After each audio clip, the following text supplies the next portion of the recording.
Bonjour, aujourd'hui je vous présente Les complices du mal par Omar Youssef Souleymane, qui est né en 1987 en Syrie, euh, qui a failli y être assassiné et qui a demandé l'asile politique en France.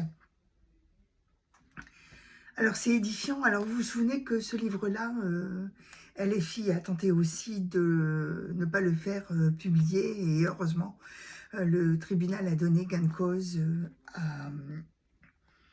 à cet auteur.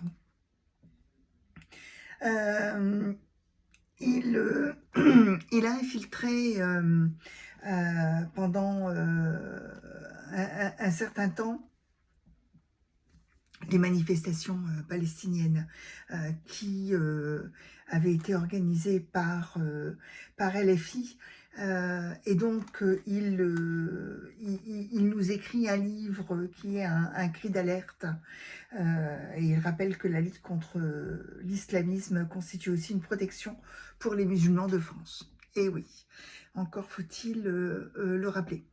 Donc, je vais vous, comme à mon habitude, vous en dire quelques extraits. Alors, ce qui interpelle, c'est que au Proche-Orient, le conflit entre la gauche arabe et islamiste découle d'un contraste profond entre leurs convictions et leurs positions. La gauche arabe adopte des projets de modernité au départ,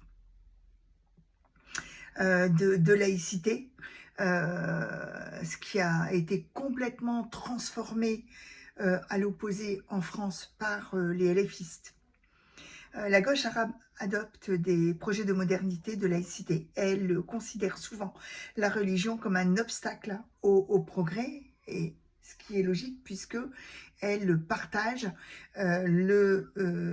comment dirais-je, le politique du religieux, notamment en ce qui concerne les droits des femmes, la liberté d'expression et la séparation entre l'État et la religion.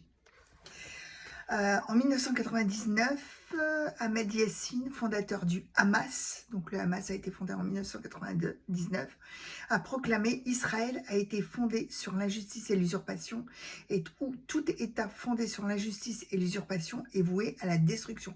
Donc le message depuis le départ du Hamas est clair, c'est la destruction d'Israël. Il faut rappeler que le Hamas est devenu un proxy de l'Iran. Le discours victimaire du Hamas ne vient pas de nulle part, il puise ses références dans l'histoire. Après la chute de l'Empire ottoman en 1924, la plupart des pays arabes se trouvaient tous sous domination étrangère. Des partis politiques laïques et modernes peinaient à s'imposer. En Syrie, le Parti du peuple démocratique syrien, fondé en 1925, a milité pour l'indépendance nationale et l'établissement d'un système parlementaire démocratique. De même, en Égypte, pour l'instauration d'un régime donc parlementaire démocratique. Donc vous voyez que les premières victimes de l'islamisme fondamentaliste, c'est bien au départ les pays arabes, puisqu'ils voulaient, après leur indépendance, construire un pays démocratique. Voilà pour cette première partie de ce livre, mais qui est passionnant et qui est édifiant, et qui, au fur et à mesure, dans un contexte géopolitique, mais en même temps rattaché à la politique française, démontre comment LFI se rapproche, s'est rapproché et gangréné par les islamistes. À bientôt.